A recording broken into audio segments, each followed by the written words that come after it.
schools.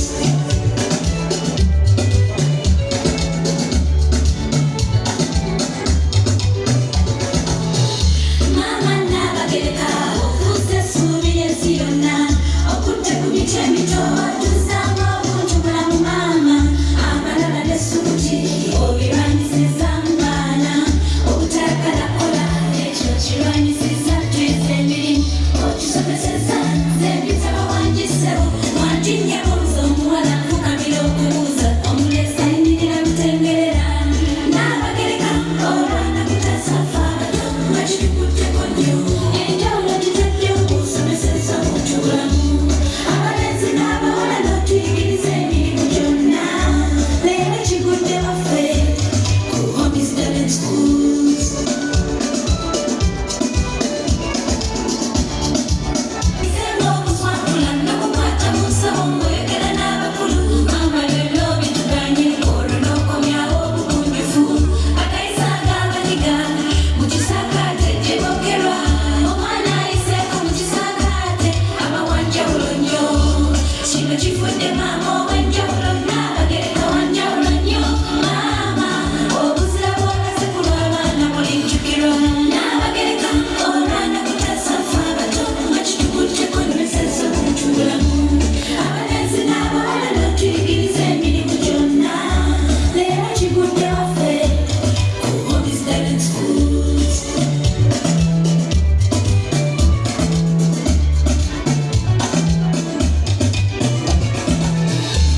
Omukungu wa Kabaka, Mpalazi Omista Siwaali, asiimye okumuwa omukisa, Ekisaakaate kigyebwe, ayi Kabaka watessa bulungi maama, kola Kisaakaate, watessa mpanga eyenkya taata waffe, wangaala mutabasi, ne maama ng'atuwulirira, Ekisaakaate essuubi ddene mu kulasa ensi yaffe, Nnaabagereka olwana kutasafa abato, nga kitukutteko nnyo, enjawulo gitadde okusomeseza obuntu bulamu, abalenzi n'abawala n'otuyigiriza emirimu gyonna, leero kigudde waffe, enjawulo gitadde okusomeseza obuntu bulamu, abalenzi n'abawala n'otuyigiriza emirimu gyonna, leero kigudde waffe ku Homestead Schools.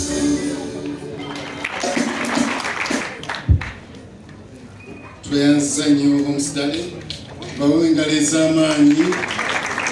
Appreciated Mama Nnaabagereka for the efforts, Kumbule for his remarks. And then finally we will abali wano omukulu ono aŋŋambye, I just want to add my voice to the previous speakers. Very much. It gives a great Kyali moto. is continuing. Bank, Trust Bank is also in my community, and the people who taught me manners, for want of a better word, who taught me how to deal with other people, who taught me how to make friends, who taught me how to cook, who taught me how to garden, that I became a citizen of Ireland. So it's great to see the same thing happening here in the Buganda Kingdom. So congratulations. Your Royal Programme plays a pivotal role in nurturing children and the youth to appreciate and be proud of your roots, to use that knowledge to become self-assured and self-confident pressure from the changing and unpredictable environment. As many of you are already aware, has given tens of thousands of children opportunities to learn in a safe, caring environment. It aims to foster a mixture of traditional value skills, but also preparing children to thrive and engage in a wider and modern world. Part of the distinctive nature of the camps is building on the Buganda Kingdom and culture, but also dealing with issues that affect young people in Uganda today. In Ireland and across the world, we know that we are all strengthened by understanding from where we come from, but also that we are enriched by the diversity in our common humanity in the world around us. Nurturing and the preservation of the positive values in our young people promotes fairness, honesty, helping others is an initiative that should not only be applauded but strongly supported.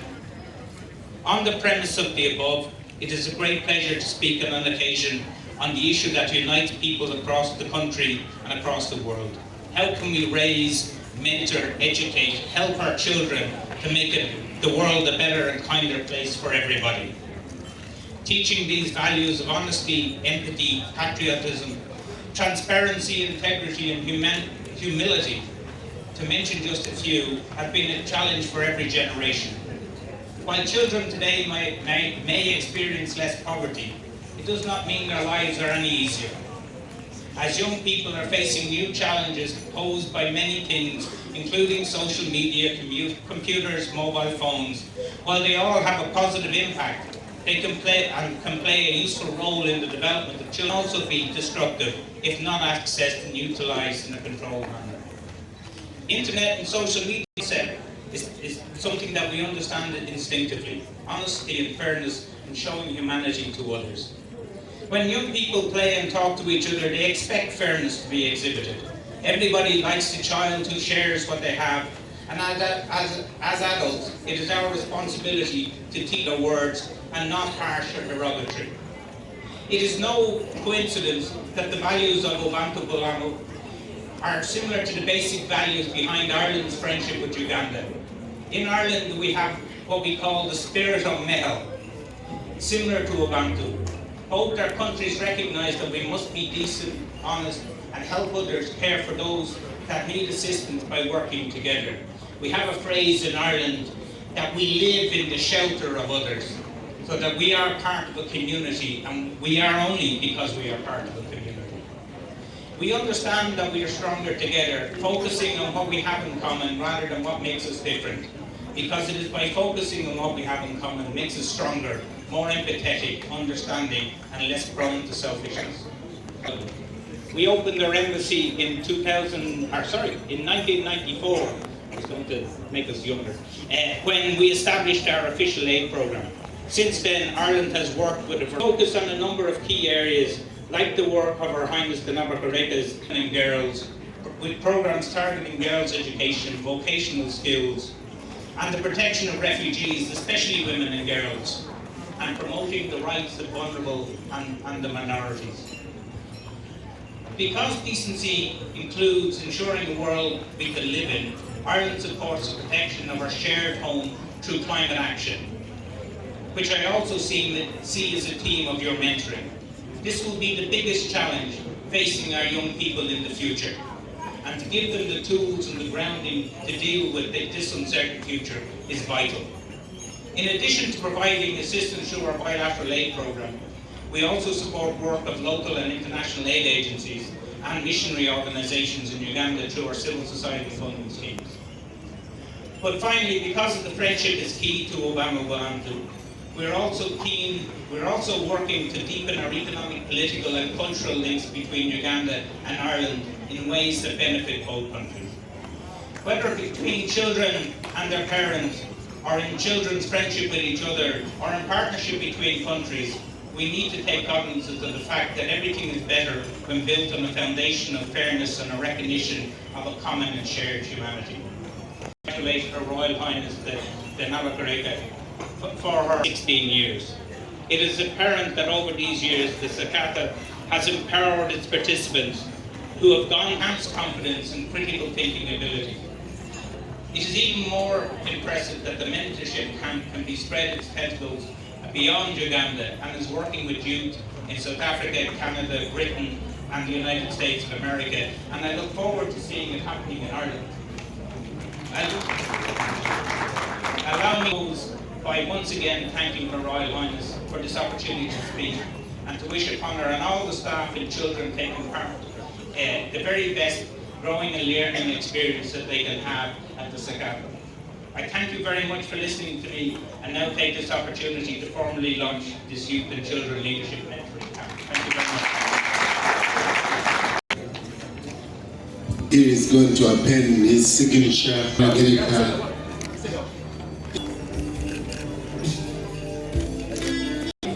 Era mama toyanza nnyo obwenkizo bw'ati. We will stand up and have anthems. Mulungi ow'ekire Mukama. Kuleke mikisaju ira bako twesinyenyo olwa ekitiibwa kya Buganda kyabada naffe tukikuumenga. The national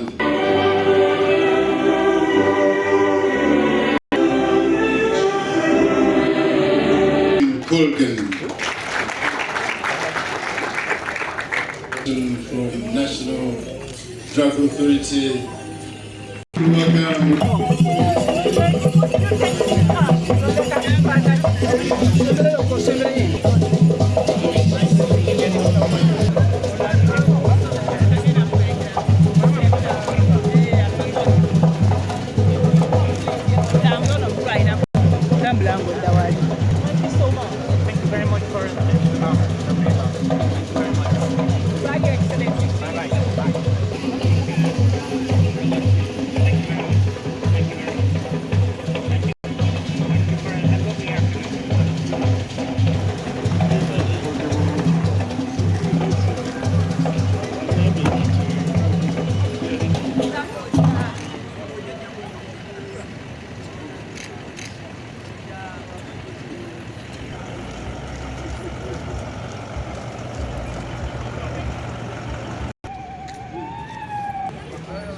That was a rehearsal. Now,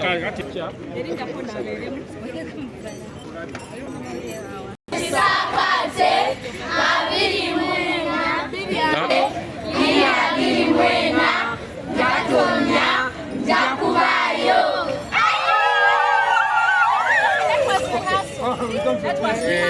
I'm counting. It is me counting. Yeah. Kisaakaate abiri mwena Gatonya Jakubayo.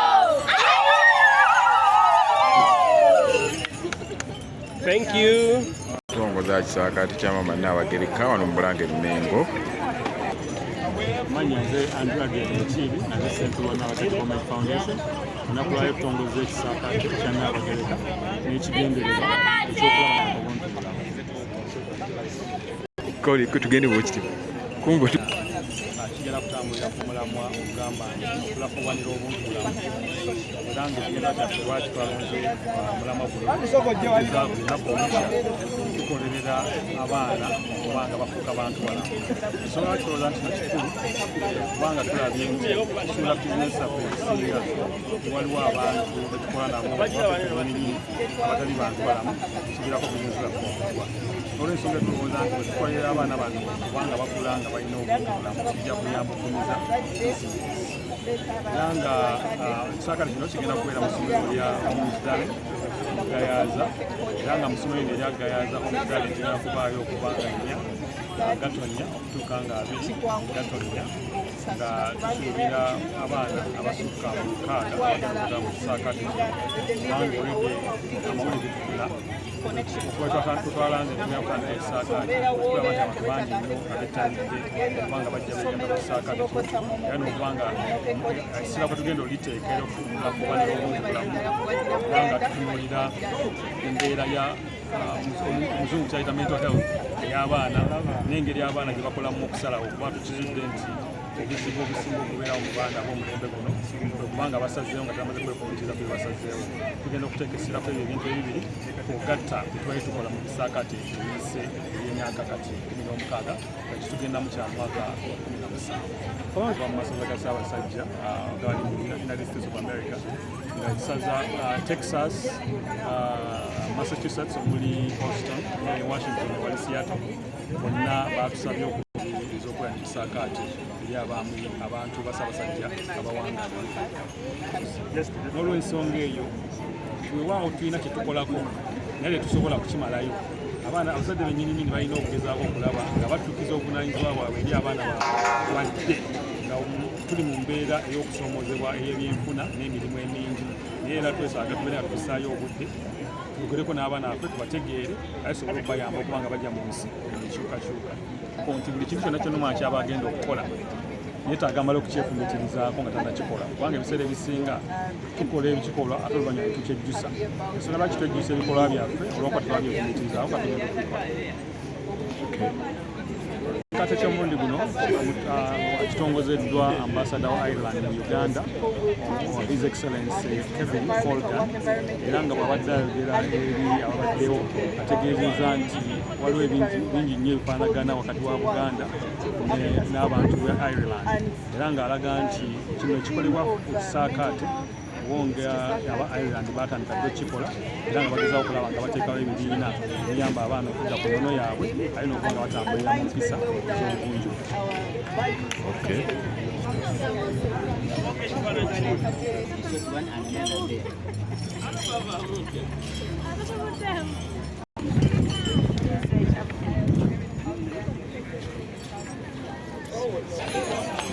Obadde omukulu w'okutongoza Kisaakaate wano mu Bulange Mmengo leero kyama Nnaabagereka.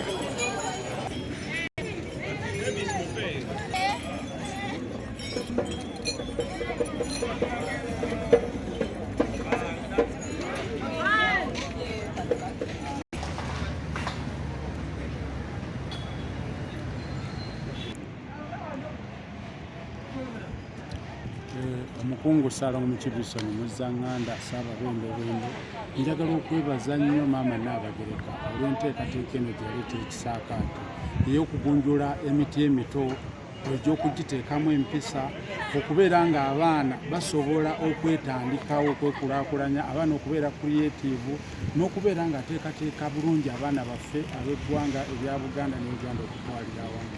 Kati nganze abaddeko mu Kisaakaate kya Mweza High School kyeŋŋamba Homes Darling abakitutte timugenda kulaba enkulaakulana y'ekika ekyawaggulu etabaddeewo. Mufuna abaana okuva mu buvanjuba n'ebugwanjuba mu Maserengeta ne Mambuka ate mufuna abantu ab'enjawulo mufuna obwegassi bwe mubadde mutalina mu ssomero. Ekisaakaate we kibeera kizze kireeta enkulaakulana kirekawo ebintu ebitabaddeewo ne kiteekawo ebipya wabuli lwokyaza omugenyi jjukira oddamu okweteekateeka. Awo kwe kugamba Homes Darling nti oli wa mukisa ogenda kufuna ebintu bingi okuva mu mbuga eya Maama Nnaabagereka ate era Kisaakaate we kibeera ebeera mbuga okuva na leero kati eyitibwa mbuga ya Maama Nnaabagereka eya Ssaabasajja Kabaka.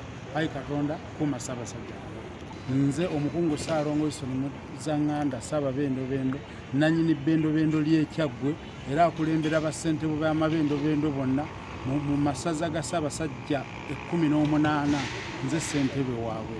Ayi Katonda kuuma Ssaabasajja Kabaka.